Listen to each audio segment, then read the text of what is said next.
Clear ആണ് ചോദ്യം. നിങ്ങൾ എന്തിനാണ് ആഷിയെ തല്ലിയത്? എന്ത് കാര്യത്തിനാണിത്? ഒരു സുഖം, ഒരു മനസുഖം. ഞാൻ ആഷിനെ തല്ലിയതോ? ആഷി വേറെ പെണ്ണിന്റെ കൂടെ പോയതിന്. നീ എന്തിനാ അതിനോട് ദേഷ്യപ്പെടുന്നത്? അതിന്റെ കഷ്ടപ്പാട് നമ്മൾ മനസ്സിലാക്കണ്ടേ? എന്റെ തലവിധി ഏത് സമയത്താണോ എനിക്ക് വീടിന്റെ വേലയാടാൻ തോന്നിയത്. നിന്റെ കാര്യം ഓർക്കുമ്പോ എനിക്ക് സങ്കടമുണ്ട്. ആ പോയ മുതലൊക്കെ സഹിക്കണ്ടേ?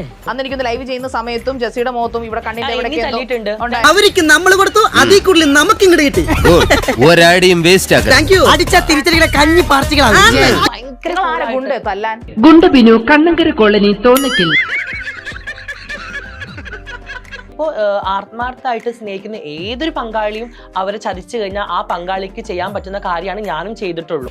ഞാൻ വേറെ ഒന്നും ചെയ്തില്ല, ഇത്രേ ചെയ്തുള്ളൂ. അതിനാണ് ഇവന്മാർ ഇങ്ങനെ ബഹളം വെക്കുന്നത്. ഞാൻ ഭയങ്കര കൂളാണ്. പച്ചവെള്ളം ചവച്ചു കുടിക്കണ പഞ്ചപാവം അങ്ങോട്ട് ഇറങ്ങിയില്ലടേ. ഞാൻ ഭയങ്കര കൂളാണ്. ഞാൻ ഭയങ്കര സോഫ്റ്റ് ആയിട്ട് സംസാരിക്കുന്ന വ്യക്തിയാണ്. പുറമെ കാണുന്ന പോലെ ഒന്നല്ല, ഉള്ളില് സ്നേഹത്തിന്റെ ഒരു കടല് തന്നെയാ. കുറച്ചു മുമ്പ് അതിൽ എന്തൊരു തിരയായിരുന്നു. ഭയങ്കര കൂളാ. അതല്ല ഡീസന്റ് ആയിട്ടുള്ള ക്വസ്റ്റ്യൻസ് ഒക്കെ ചോദിക്കണം എന്നൊരു അഹങ്കാരത്തോടുകൂടി എന്നോട് പറഞ്ഞു. നിന്റെ കയ്യിലിരിപ്പതായിരുന്നല്ലോ. എനിക്ക് അങ്ങനത്തെ ക്വസ്റ്റ്യൻസിന് മറുപടി ചെയ്യാൻ താല്പര്യമില്ലാത്തതുകൊണ്ടാണ് ഞാൻ അത് ആദ്യം മുൻകൂട്ടി പറഞ്ഞത്. ഇയാളെ പേടിച്ചിട്ടൊന്നല്ല.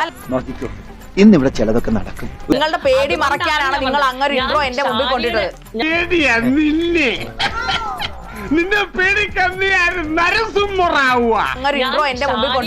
ഞാൻ ഇതാ എനിക്ക് ദേഷ്യം വന്ന് എന്റെ ക്ഷമ പരീക്ഷിക്കരുത്. ഇതുകൊണ്ട് ഞാൻ ഒറ്റ വീക്ക് ചെന്നുണ്ടല്ലോ.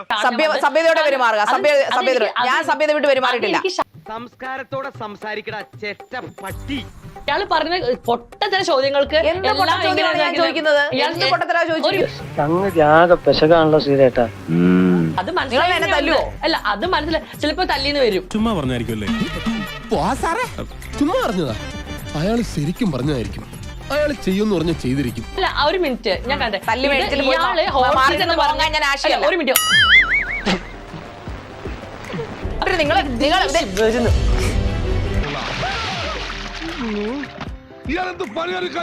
ഓഹോ, ഇത്രയും നാള് മാനസികമായിട്ടുള്ള പീഡനേ ഉള്ളായിരുന്നു. ഇപ്പൊ ശാരീരിക പീഡനം തുടങ്ങിയോ? വീട് നിങ്ങൾക്ക് വല്ല കുഴപ്പമുണ്ടോ? ഇയാളെ തനിക്കെന്തല്ല പ്രാന്തിട്ട് എവിടുന്ന് വരണ്ട യോഗ പിശാചുകള്. ഞാൻ പൊക്കോട്ടെ. വേണ്ട, ഞാൻ പോവാം. വേണ്ട, ഞാൻ തന്നെ പൊക്കോളാം.